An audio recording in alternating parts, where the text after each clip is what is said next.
Mister Deepak, आपको सचमुच वकील की जरूरत नहीं है? जी नहीं सर, सीधे सीधे सच बोलने के लिए मुझे किसी वकील की जरूरत नहीं है। और मुझे इस बात का भी यकीन है कि मेरे पास उन सारे सवालों के जवाब हैं जो इस केस में अहमियत रखते हैं। सर, उस रात हम हरिलाल की मांगे लेकर दीपक जी से मिलने गए थे, लेकिन उल्टा इन्होंने हम पे ही हमला कर दिया सर। और सर इससे पहले भी इन्होंने कई बार हमारे साथ झगड़ा किया सर। हम कसम खा के कह रहे हैं सर। उस रात दीपक ने मारधाड़ शुरू की तो फिर हमने भी हाथ उठा दिया, लेकिन बचाव के लिए, और फिर बस कंडम हो गई। जब मिस्टर सिंह हमारे हॉस्पिटल में आए, उनकी हालत बहुत खराब थी और उनकी जान को भी खतरा था। मिस्टर दीपक वैसे भी गुस्सैल इंसान हैं, योर ऑनर। मार धाड़ पे उतर आना, धमकाना, यह इनकी पहली और स्वाभाविक प्रतिक्रिया होती है। यह है हरिलाल के माता पिता का एफिडेविट। और मुझे तो इतना मारा कि बस पूछो मत। मुझे और ड्राइवर बसंती लाल को बात बात पे धमकाते रहते थे। मैं तो सिर्फ इनका घर खरीदना चाहता था, वो भी अच्छी कीमत पर, बड़े प्यार से, राजी खुशी। लेकिन इन्होंने गुंडे भेज दिए मुझे धमकाने के लिए कि मेरे जीजाओं को भड़काना बंद करो। Is it done? No, you tell me, is it done? किसी के निजी मामले में दखल देना ठीक नहीं, यह मैं भी समझता हूं। लेकिन एक बस मालिक की हैसियत से मिस्टर दीपक का अपने पैसेंजर्स के साथ सुलूक कैसा था, इसका एक नमूना पेश करना चाहता हूं। मतलब बात करते थे तो लगता था कि कुछ अच्छा नहीं है, मर्द जात बोल के छोड़ दिया, लेकिन एक दिन तो अचानक मेरा हाथी पकड़ लिया। कितने झगड़े होते थे इनके आरटीओ ऑफिसर से। ऑफिसर की गाड़ी रुकी नहीं कि झगड़े चालू। पैसेंजर गए तेल लेने, एक बार तो आरटीओ ऑफिसर की गाड़ी की कांच तक तोड़ डाली इन्होंने।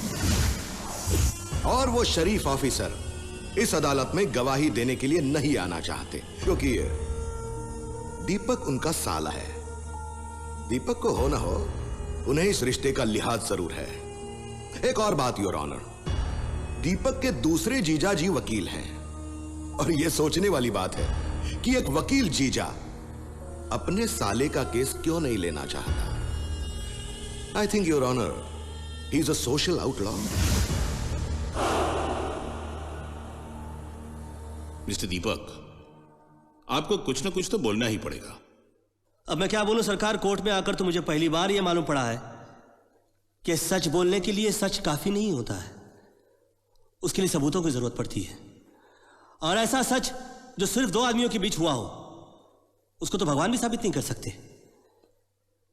ये धोबन, ये हरिलाल, ये बिल्डर, ये मवाली, ये कार्यकर्ता जिन्होंने मेरे घर में काफी तोड़फोड़ की, मैं चाहूं तो इनके इल्जाम पलटकर इनके पर 2 गुना लगा सकता हूं, लेकिन मैं ऐसा नहीं करूंगा, क्योंकि मुझे मालूम है ये कोर्ट सच बोलने की जगह है। यह अलग बात है कि दुनिया ने इसे सच बनाने का कारखाना बना दिया है। इन लोगों ने मेरी जिंदगी को ऐसे देखा है जैसे कि 4-5 अंधों ने अपने हाथों से टटोल टटोल कर किसी हाथी को देखा। किसी को उसके 4 पांव जो है मंडप के 4 बंबू नजर आते हैं, तो किसी को उसकी पूंछ झाड़ू।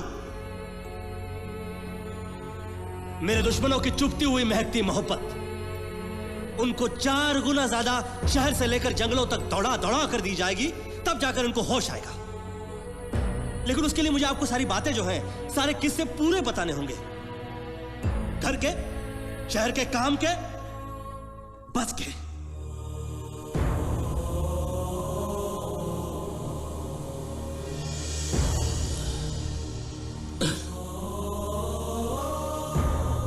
देख लिया आपने अपने लाड प्यार का नतीजा। उसकी वजह से इस उम्र में भी क्या क्या सहना पड़ रहा है आपको। सुन लिया बाबूजी, सुन लिया आपने। अरे वहां खड़ी खड़ी मुंह क्या देख रही हो? लाओ अलमारी की चाबी लाओ, मैं ऑफिस का किराया दे मारता हूँ मालिक के मुंह पर। आपके लॉकर में पैसे कहाँ हैं? बैंक से निकलवाने पड़ेंगे। अरे आप क्यों निकालेंगे बैंक से पैसे? जो करे वो भुगते। देखा बाबूजी, देखा आपने? अगर आपने ये मकान बेच दिया होता तो आज ये नौबत नहीं आती। अरे 4 पैसे हाथ में होते, 4 घर में होते, 4 मुट्ठी में होते, लेकिन नहीं, आपकी जिद। आज तक आपने कभी हमारी कोई बात नहीं मानी। क्या करें, अपने ही दांत अपने ही होंठ। बंद करो ये नौटंकी तुम दोनों, अभी भी मेरे कंधों में जोर है। इस बोझ को कैसे हल्का करना है मैं अच्छी तरह जानता हूं।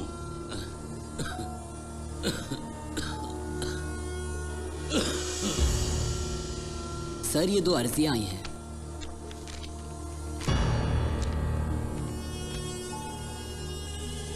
इजाजत दो। Labour officer Nirmal Kumar. Union leader Singh और दीपक के बीच मैंने सुलह कराने की कोशिश की। यह तब की बात है योर ऑनर। सिंह ने मुझ पर हाथ उठाया, मुझे मारने चला था वो, लेकिन दीपक ने उसे रोक लिया। लेकिन दीपक की समझदारी और ईमानदारी से मैं इतना प्रभावित हुआ योर ऑनर कि एक लेबर ऑफिसर होने के बाद भी मैं एक मालिक की तरफदारी करने चला आया। और ये दूसरी अर्जी वाले साहब कहाँ हैं? बस ड्राइवर बसंती लाल। खराबी तो है सरकार मेरे मालिक में। लोग दिमाग से काम लेते हैं, दिल से दुनिया से उलझते हैं। बस यही खराबी है। जब गुस्सा होते हैं तो गुस्सा होते हैं, जब प्यार करते हैं तो प्यार करते हैं। बड़ा खट्टा मीठा इंसान है साहब, बिल्कुल कच्चे पक्के आम की तरह। लेकिन वो जानता है कि जब ये भड़के तब भी हमारी गलती थी, और जब ये प्यार करते थे तब भी हमारी गलती थी। अरे मेरी और हरीलाल की तो कई गलतियों पर इन्होंने मामूली डांट टपट करके हमको रफा दफा करके माफ कर दिया। आज तक तो मैं सिंह साहब के डर से खामोश रहा, और मैं ये भी जानता हूँ कि शायद इनसे पंगा लेना मुझे भारी पड़ सकता है, लेकिन इस शरीफ इंसान की इंसानियत, लगन और मिठास मुझे यहाँ तक खींच लाई। और आज मैं ये तमाम हिम्मत को जोड़ के बोल सकता हूँ, ये सिंह ने हमारे मालिक की बस को तोड़ा और उनको मारने की कोशिश की, और ये सब साजिश ही साहब प्लानिंग थी। क्योंकि मैं अपने ही किसी काम से यूनियन के ऑफिस में गया, वहां मैंने देखा सिंह अपने जूनियर्स के साथ बैठ के प्लानिंग कर रहा था, साजिश कर रहा था मेरे सिंह देने के लिए साहब।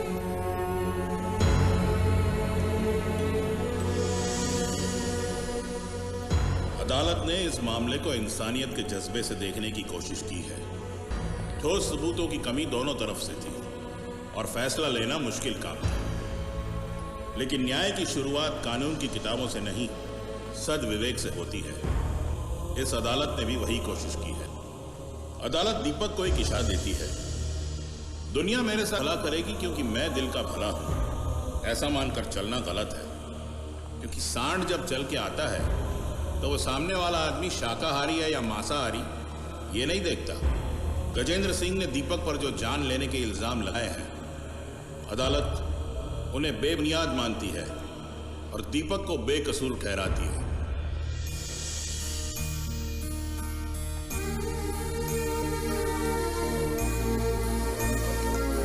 अरे ये तो नई से भी ज्यादा नहीं लग रही है। ये आपने इतना खर्चा कैसे किया? ये इतने पैसे कहाँ छुपा के रखे थे आपने? कुछ पाया कुछ खोया। अब अपना घर सिर्फ अपना नहीं रहा, कई लोगों का आशियाना बन गया है। घर बेच दिया क्या? मुझे घर नहीं तू चाहिए, क्योंकि कोई घर तेरे दिल जितना बड़ा नहीं हो सकता। मरते वक्त क्या कमाया कितना कमाया ये सब हिसाब लगाऊंगा, या तेरी ये खुशहाल आंखें देखकर शांति से मरूंगा।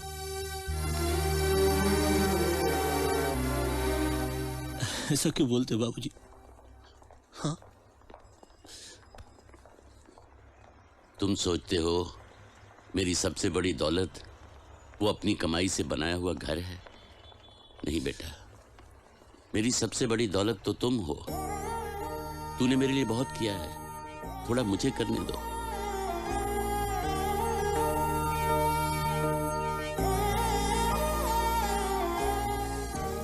कितनी यादें बसी हैं उस घर में। यादें घर में नहीं, दिमाग में बसी हैं। ऐसे मुकाम आते रहेंगे। एक बात याद रखो, जहां सवेरा हो वहीं बसेरा होना चाहिए। जहां सच्चे रिश्तों का बसेरा है वहीं सवेरा है।